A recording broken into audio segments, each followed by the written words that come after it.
And welcome to Witch Hat Chats. Come on in and sit for our spell. We are sponsored by Evermoving We Rise and Moonlight Potions and Charms and Saul Ravencraft, Wizard for Hire.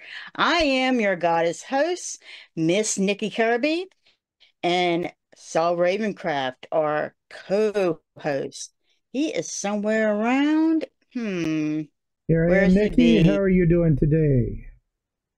I am amazing. How are you? Well, I'm about to head out on the road as soon as we finish our little thing here. So there's a lot of, you know what traveling is like. There's always stuff, a lot of stuff.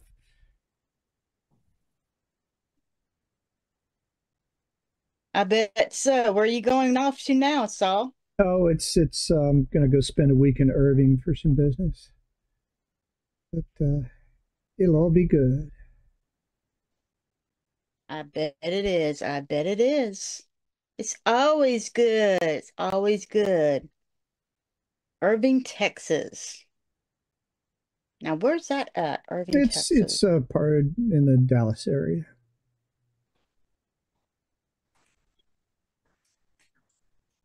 Yay. Dallas. Okay. Not you know, it's about 4 hours away, 3 or 4 hours away, depending on the traffic.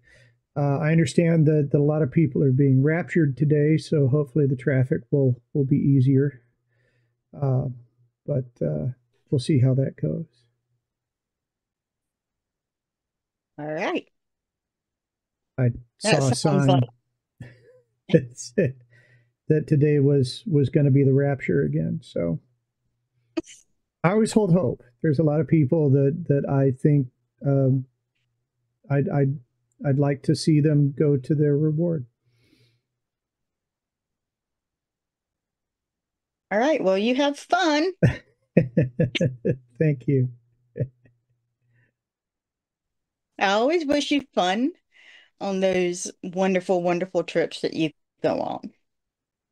Well, and there's always good stuff that happens. It's challenging to be uprooted for, you know, a couple of days, okay, but when it gets closer to a week, you got to really figure out how you're going to keep getting stuff done while you're also doing the other stuff. So, well, that's easy. Just send your minions out. Oh, there you go. There you go.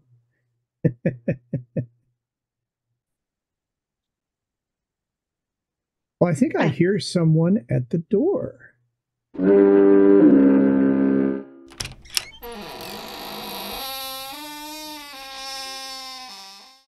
Oh, yes. So look, Saul.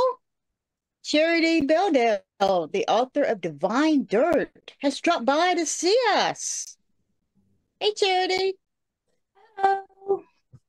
How are you, honey? Oh, I'm doing okay. It's been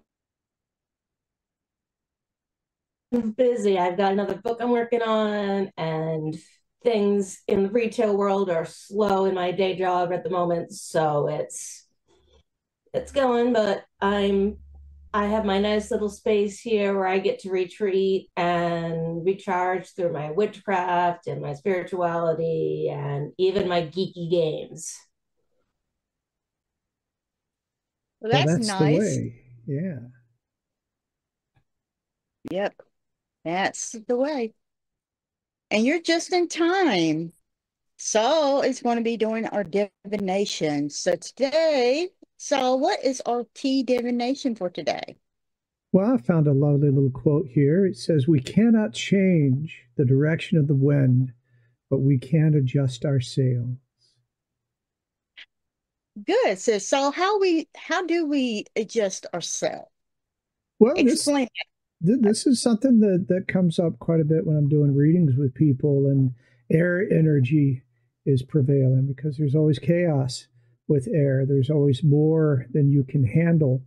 And it turns out that sailors have figured out how to set their sails to go almost directly into the wind, but they cannot make the wind blow. They cannot decide which direction it's going to blow.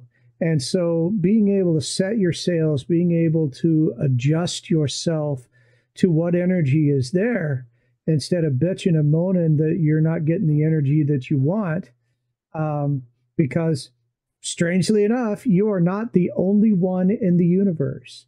And so you got to deal with some level of that chaos. And you can't really control what all is going to happen, but you can decide what part of it you're going to harness. You can decide what part of it you're going to let go of. And you can still go in the direction that you need to go. It's not all about you, believe it or not.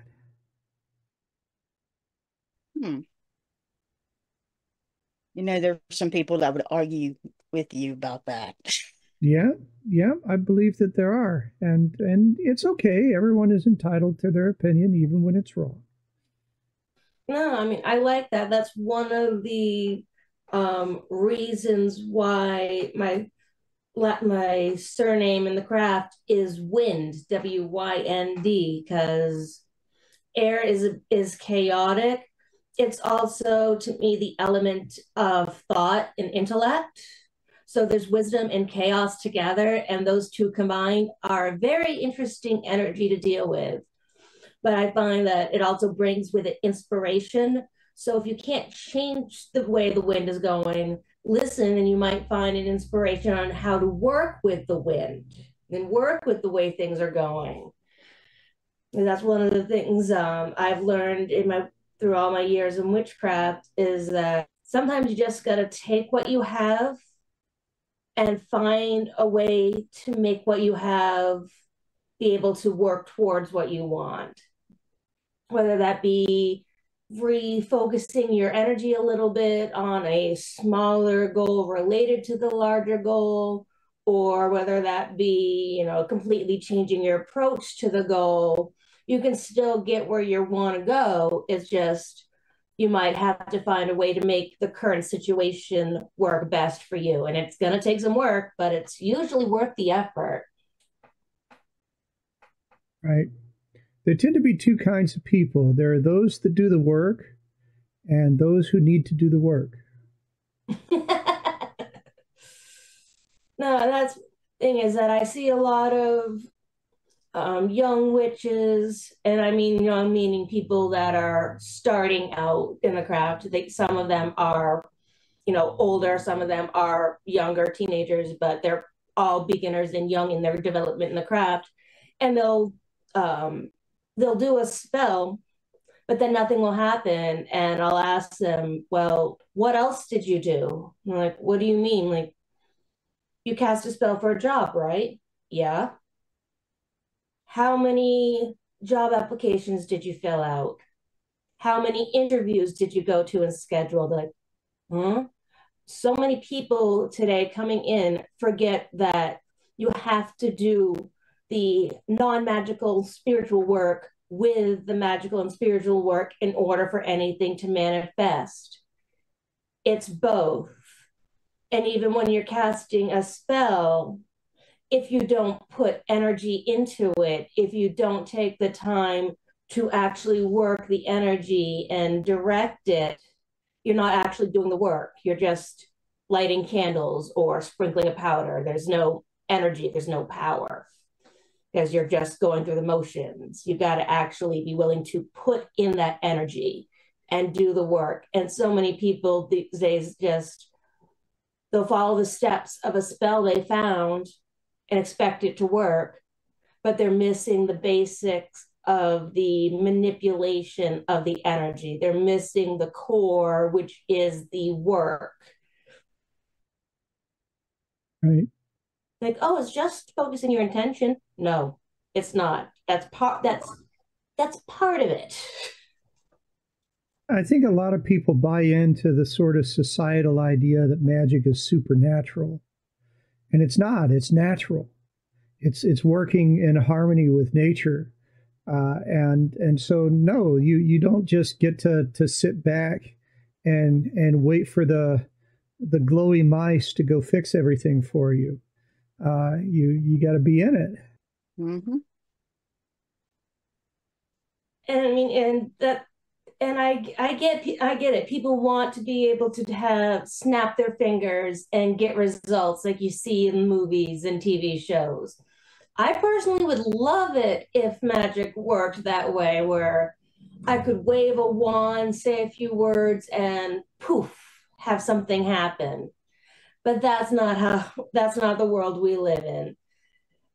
We got to actually put things into it. And sometimes it can be difficult to set aside those ideas of, oh, this is none of this actually makes any sense, doesn't actually do anything. Because there are a lot of people that get caught up in the candles and the incense and the herbs and the crystals, and they put it all together.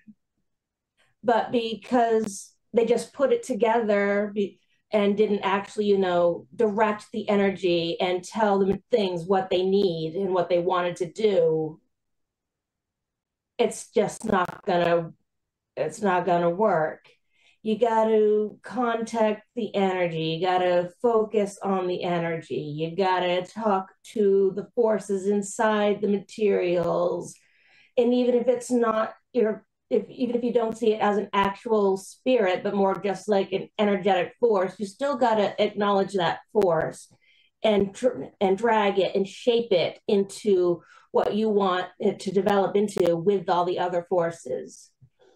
And I mean, that's one of the reasons I actually recommend container magic for people that are beginning spellcraft, because you have to take the time to actually mix all the energies one at a time as you add the various materials. And then as each layer of energy is added, when you add the materials, when you start shaking it in between, that's the energy starting to mix. It's your physical energy mixing it, but the energetic force inside is also getting mixed, and you're going to get it come out with a new combined force. And that's what you're going to end up directing. If you just throw everything together in a jar and don't shake it, don't activate it, don't tell it, don't work with it at all, you just got stuff in a jar. Where's the work? Yeah, we're going to throw all this shit in a jar, and then we're just going to shake it up. And this is how we just going to do it, right? I've seen posts like that. People are like, well, I threw all this in a jar and shook it and did nothing. Like, well, with that, you're supposed to keep it active. If you don't want to shake it, fine. That's what the candle burning on a jar is for. It's a way to feed it energy. You got to keep the energy going if you want the work. And I mean, I know this from personal experience, because I had a money pot that I worked once.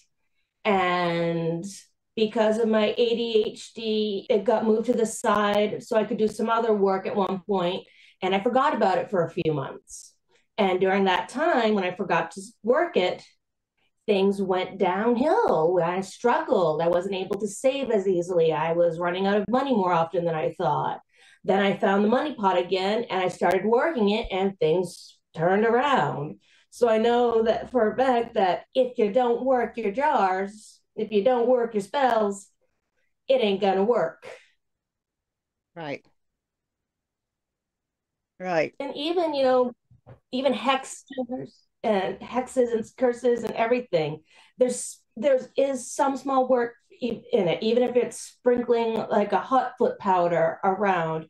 You still have to put in the effort of actually making the powder and then distributing the powder. Mm-hmm. There is some sort of work involved. You can't just sprinkle something and expect it to work if you're working with powder. Yep. Yep. With anything, it's just like, there's times in which in my life,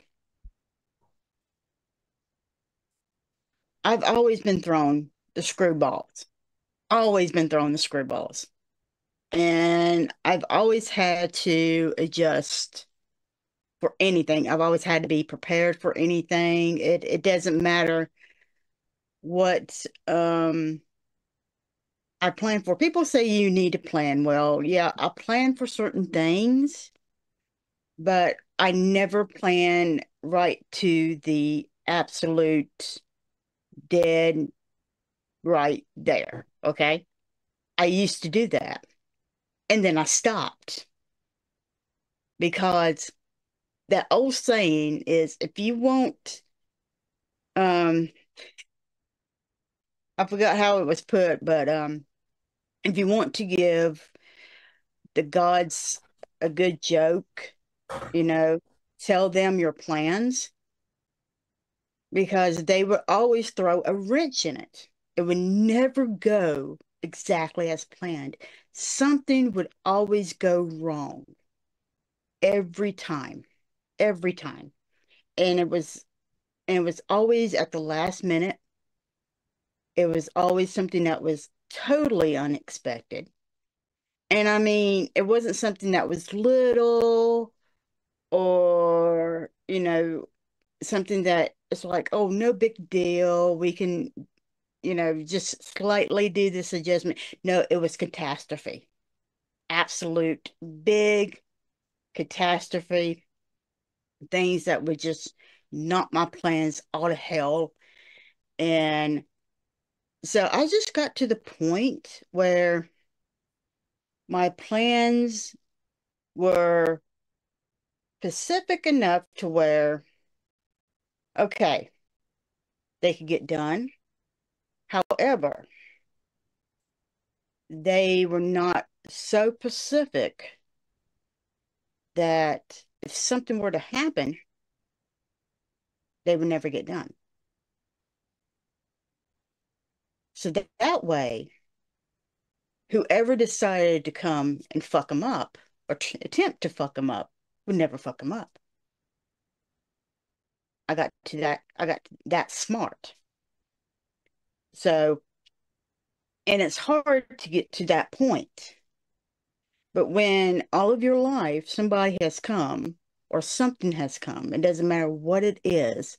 And I live with the family who are full of narcissists. Every single one of them are. And so when you get to that point and you learn over and over and over, and it's the same pattern over and over and over and over, you end up learning how to be able to take this and tweak it to where it's not always going to be the same thing each and every time.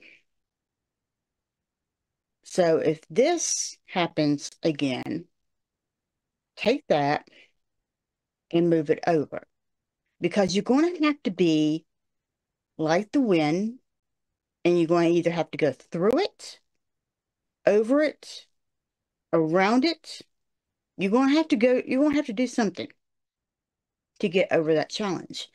So you're going to have to find some sort of deity. You're going to have to make good with a deity like Ganesh or Papa Legba or some other deity that can help you get through these obstacles and say, hey, here's my offering. Okay. Here is my whatever they want. If it's a cigar, if it's a little bit of tobacco, if it's water. Water is the best thing. Most of them want water because what does water mean? Water means it's essential for life. That's what it is. Here's you some water. Take this. Love it. Water. It's easy. It's essential for life.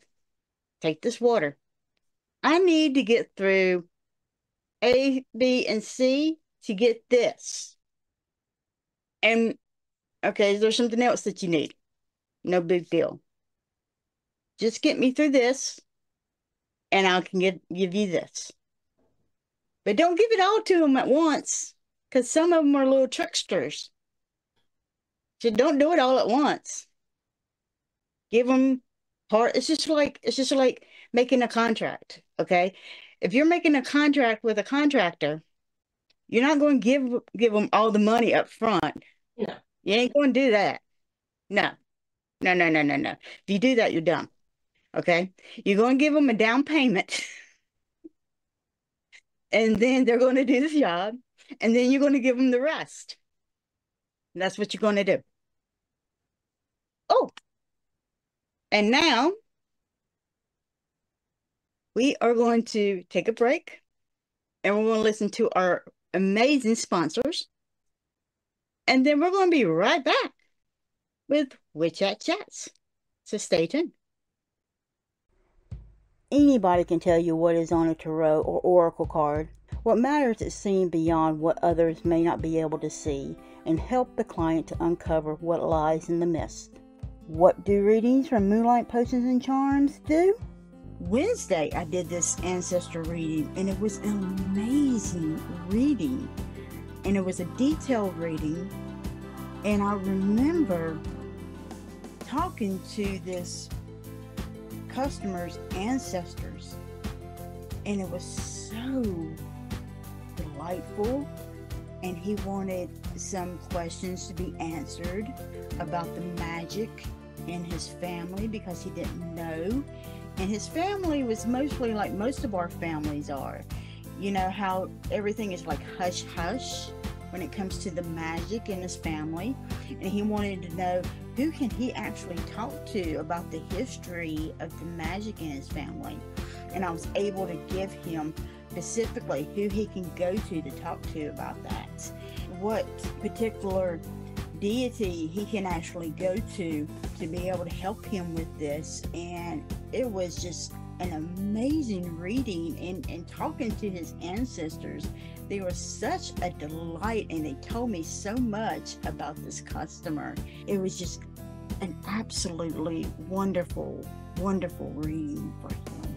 And I was just so happy to be able to give him this wonderful reading.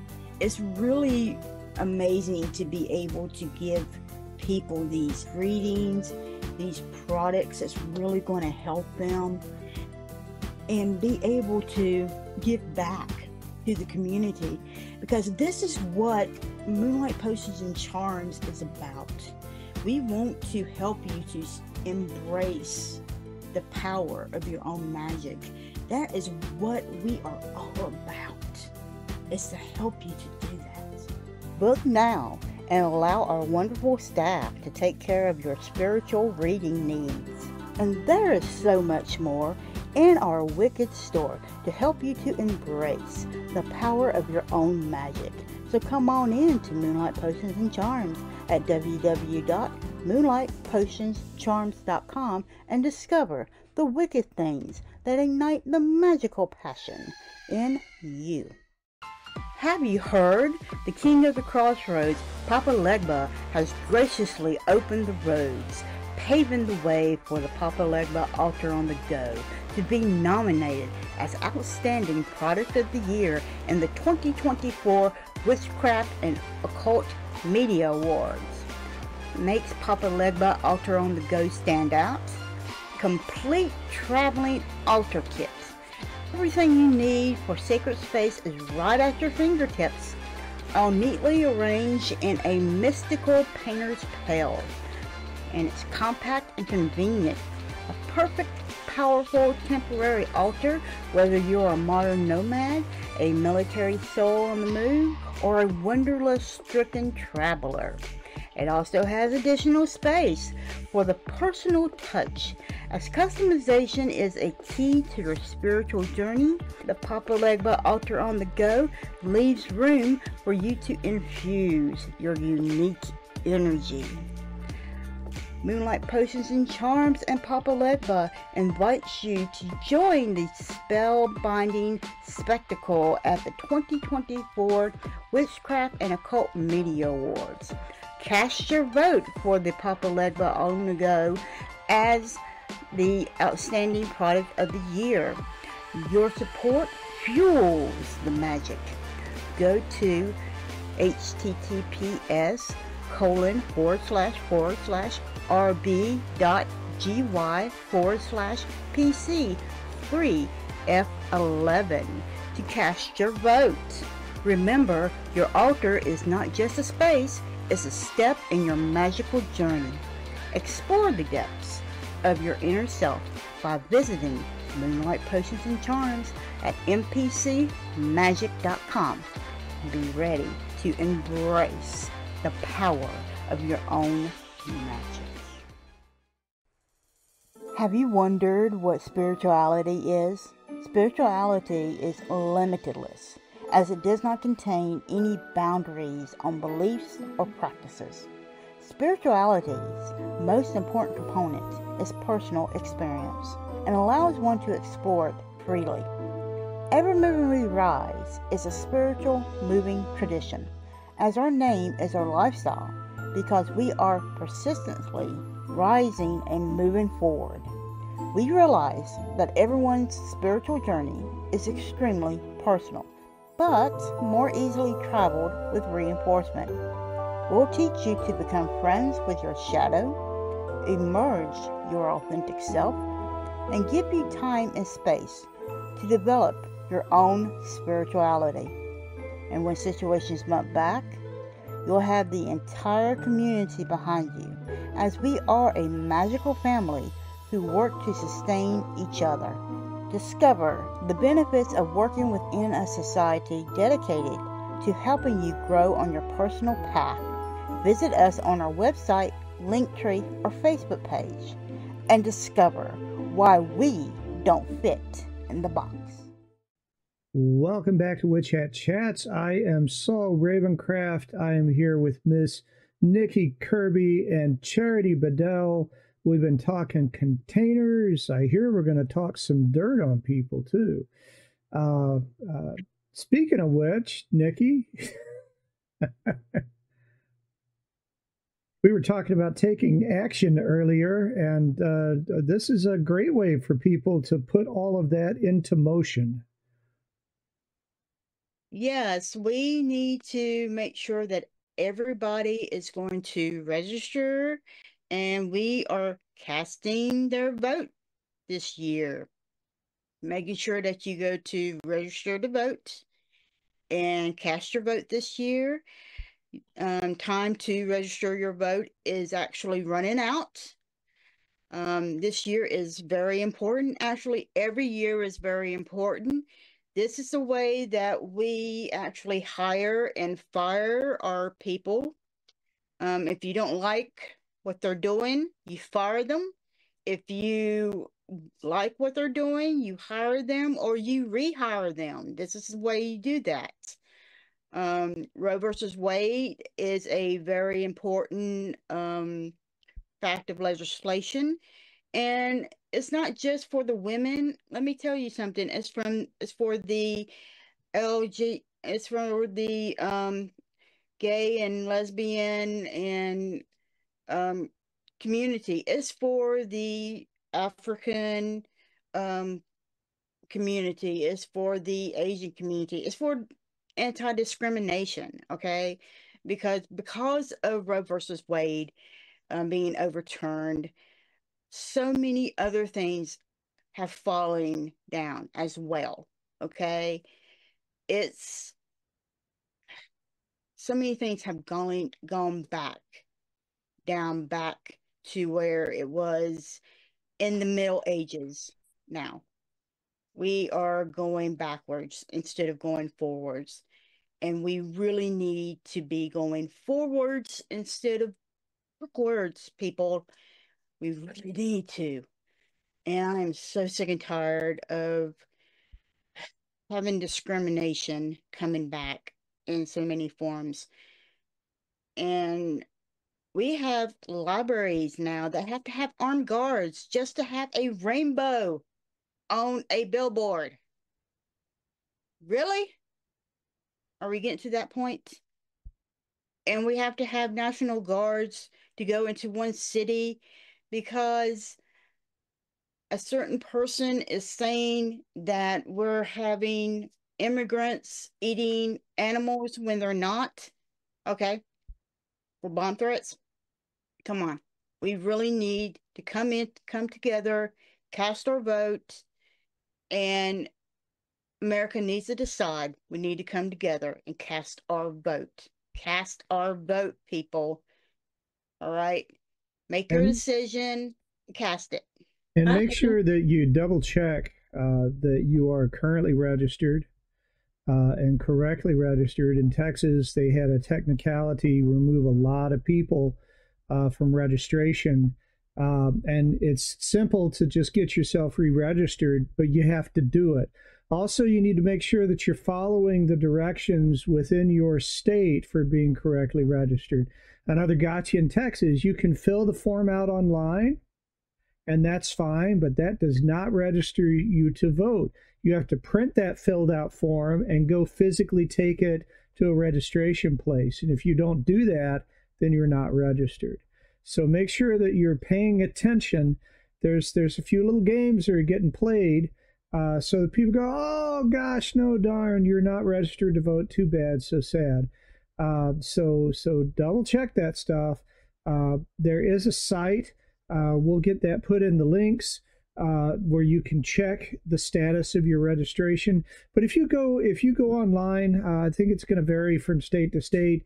If you go online and say and look for am I registered to vote, you'll go right to a site that'll let you double check that and make sure, because it's great to talk to people about your ideas. It's great to light your candles and cast your spells about how things you want to go. But if you don't go and fill in that circle or push that button, then you didn't do the work. I was gonna say, there we go. There's the work part right there. I am registered to vote, and I'm actually lucky. I'm in one of the states that does have same day voter registration. So with myself, I'm lucky that if something did happen and I wasn't registered, I will be able to take care of it that day. But not every state has that. So yeah, definitely look up your state laws and see when your last day to register to vote is, and if you can register that day, great. If you can't, then you got to make sure you do it now. Get it done. Get it done. Cast your vote. So one of the things you had talked about was talk about get in contact with these like Papa Legba and Ganesh and deities of crossroads and things like that, and that work is great. And one of the things that people like to use I like to use in tools like that is dirt from a crossroads, if you can get it. So if you were going to be gathering dirt from a crossroads, you would also honor those spirits at the same time, because they are spirits of the crossroads. And crossroads dirt is one of the most well-known forms of dirt people work with. And it's great for road opening and overcoming obstacles. But I've personally found that, any dirt can pretty much be used for anything depending on where you gather it. Because financial difficulties, if you want to open the door to financial success, gather dirt from the entryway of a bank. Because bank doors open and close. And with that opening and closing, that's opening and closing the doors physically. And banks are places of money. So gathering the bank dirt from anywhere in the bank would work. But specifically, if you're targeting opening the door to financial success, you would want doorway dirt. Like if you wanted love, then you would probably choose like a romantic location or date spot that's very popular, and you would gather dirt from that entryway. And dirt is great because it's very condensed energy. Every action that happens at a location adds energy to that dirt. Any physical beings in that location, like out in nature, if you were to gather dirt from a mountaintop, the dirt that you got from there would have the energy of all the plants on the mountain, all the animals that live on the mountain, all the insects, all of that energy gets into the energy of the land and the energy of the dirt.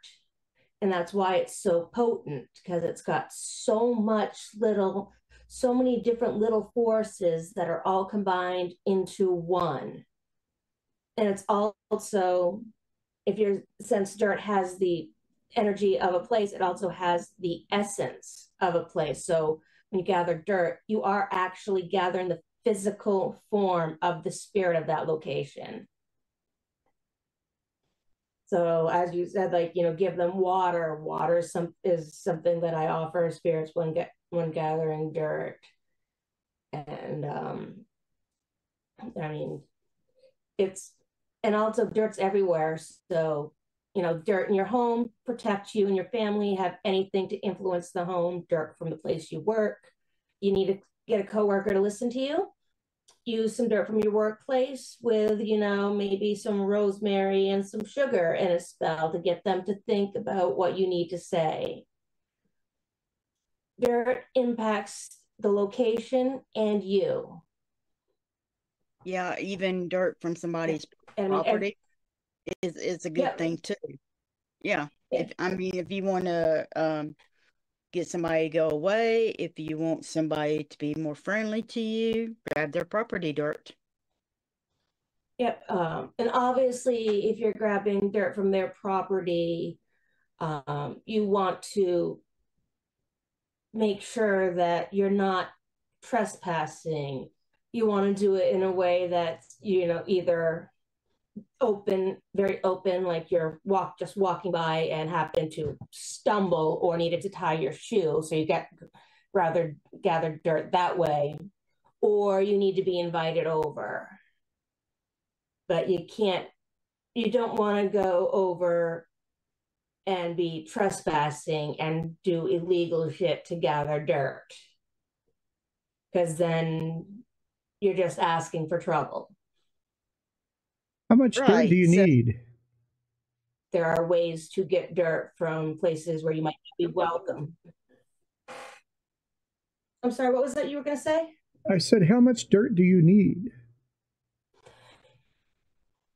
Literally just whatever you can brush into your hand. Just a few granules of dirt is really all you need for a spell.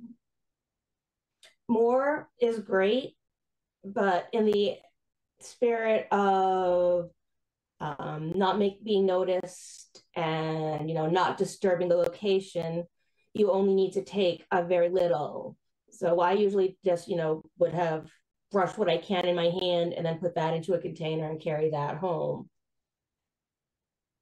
Right. You can gather a lot more dirt and, mix it in with other things and stuff. Like plant dirt, I have a lot more of, because I was out harvesting dandelion roots and plantain one day, and all of that dirt from the dandelion roots needed to go someplace. So I made a healing dirt. I mixed the dirt from the dandelion root with the dirt from the plantains, and I got a good small jar, probably about that size, full of dirt for healing, because I combined the two dirts.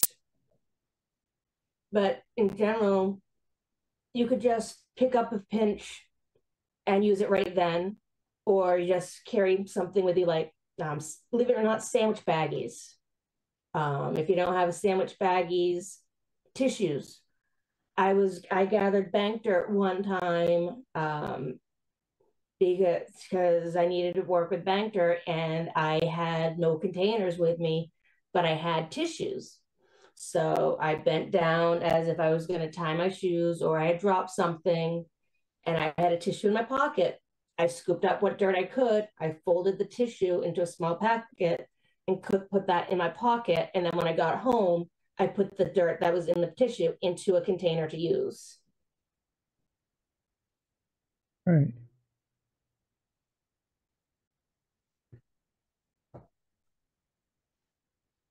Yeah, you don't really need a whole lot of anything, especially if you know what you're doing. No. And plus when it comes to some things, you really don't want to look like you're taking a lot of things, because if I spent 10 minutes, trying to sweep up a substantial amount of dirt in the bank, that would get noticed. Yeah. Yeah. And you don't want your people to notice things, especially Exactly. because you want to keep it quiet. I mean, that's a whole point of magic. You want to keep things as quiet as possible. It's kind of like let's say you're trying to get somebody to go away. It's kind of like you don't want to go up to the person's front door and say, "Hey, I want you to go away, so I'm going to curse your ass." You know, I mean, you're not going to turn around and tell them that, right? So, No, you're going to make something like a hot foot powder with cayenne pepper, black pepper, maybe some salt.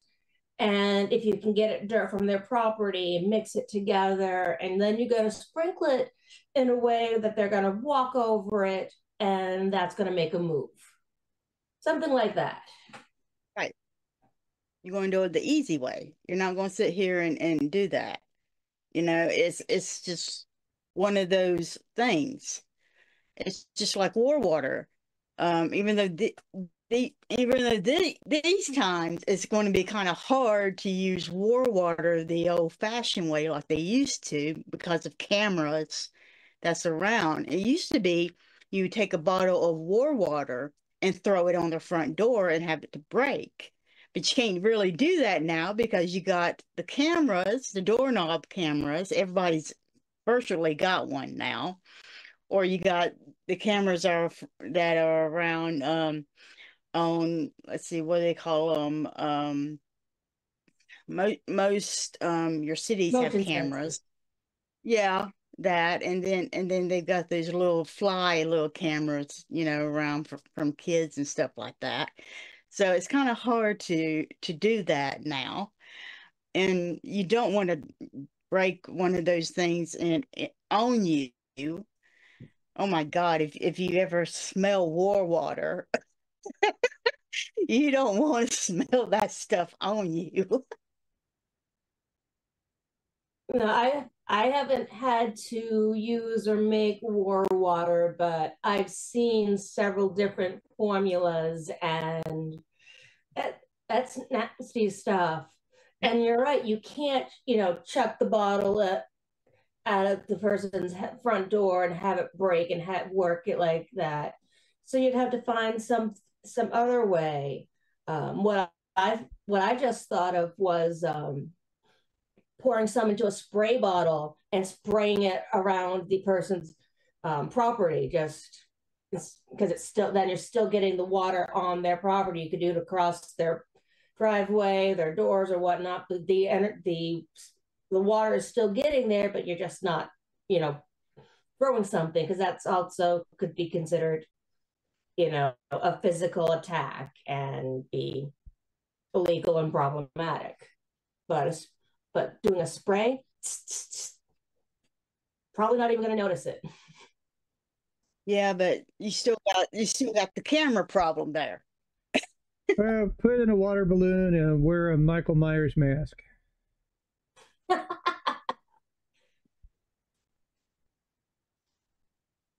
And do it on Halloween night.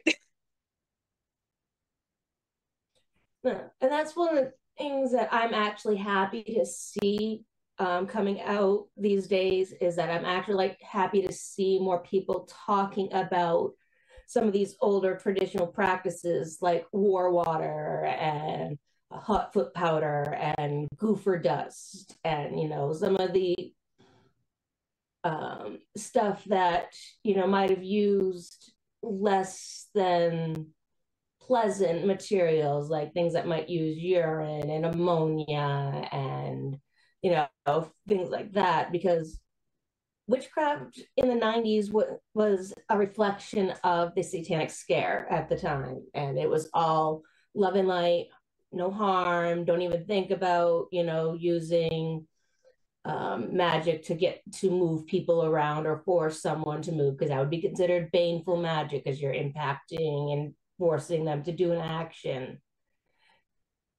And I understand where that was coming from, but it felt like a lot of the history was being lost, and a lot of the traditional lore that made witches so powerful was being lost, because people didn't want to talk about how, you used to use rusty nails, and witch jars were made out of really things with like nails and urine and hair clippings and all sorts of different nasty things. And it's nice to see that even if not everyone is using it and working with it, that the information is being out there and that people are being able to actually learn about it these days. Yeah, but the thing about it is people push things too far, and they don't think about self-defense as well.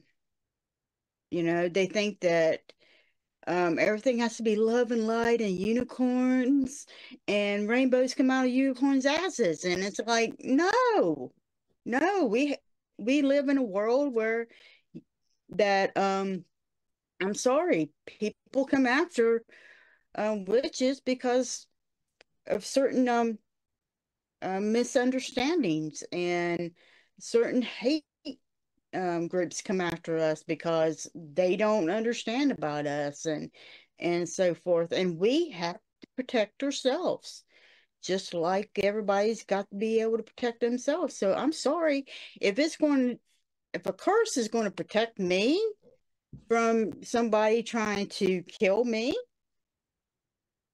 okay, here we go. I'm going to turn around and do what I have to do to protect myself, my friends, and my family. If you don't like that, that is your prerogative.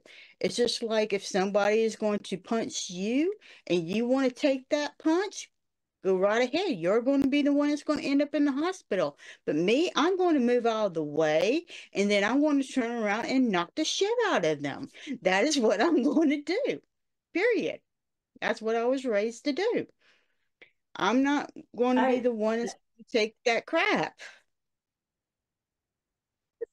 And I mean, I agree. I try to avoid using, the curses and the more confrontational and attack type magic to protect myself if I can. But sometimes you try talking, you try the other methods of using magic, like just doing spells to attract things to you or other things, and nothing works. And at that point, okay, fine, I'm going to go ahead and throw a hex or a jinx at this person to get my point across. And at that point,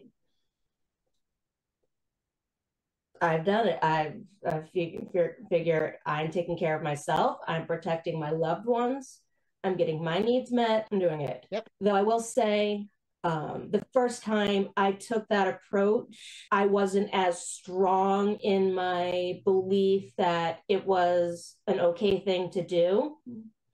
And because of that, I had a little bit of a backfire. So that's one of the things I tell people these days is that I have no problem with you doing hexes and curses. I have no problem publishing hexes and curses because I got a couple of them each of my recent books.